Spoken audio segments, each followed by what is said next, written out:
Welcome to American Broadcasting Station.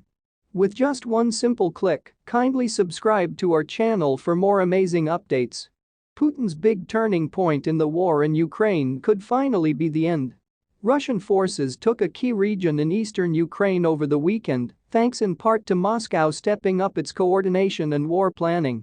This change in Russian forces' approach to fighting in eastern Ukraine could be the early signs of a brand new and worrying phase in Russia's devastating war in Ukraine.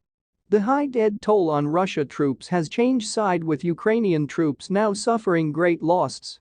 While Ukrainian officials first denied that they had lost Lysychansk, one of the last strongholds in eastern Ukraine's Luhansk, they finally accepted defeat as they confirmed they withdrew from the area.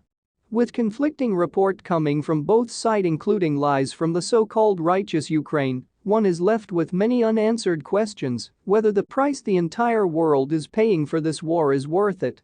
Russia's success in Luhansk wasn't an accident. While Russian forces have been bogged down by previous missteps in the war for months, Russian forces are getting better at executing their war plans and operations across teams. Putin has achieved effective coordination between two major fighting groups in the Donbas, unlike in previous phases of the war.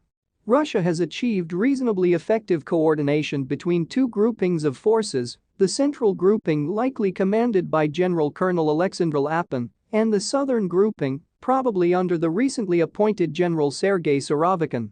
That's a world of difference from the previous 4 months of war, during which Russian forces were not well coordinated and have to falter in their logistics and planning, and instead of actively fighting like well-oiled machines were instead trying to sabotage their own attack plans. This is a particularly alarming development given that Russia still has plans to take all of Ukraine. And in the coming days, Russian forces could be turning their attention to other territories in the east of Ukraine.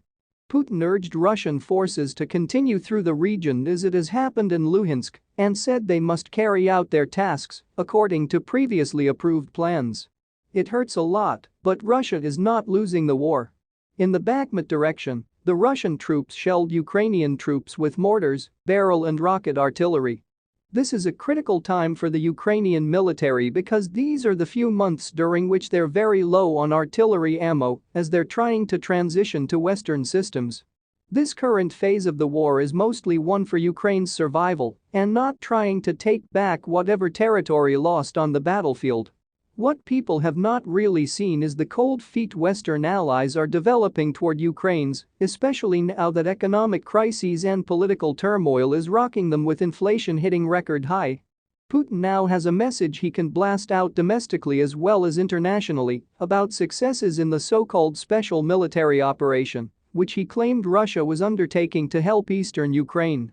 Russia's relatively rapid capture of Lysychansk extends its control across virtually all of the territory of Luhansk, allowing it to claim substantive progress against the policy objective it presented as the immediate purpose of the war, namely liberating the Donbas. Putin met with his new military leadership to celebrate a major victory and awarded Major General Asadullah Abachev and Colonel General Alexander Lapin with Hero of Russia awards for taking Luhansk.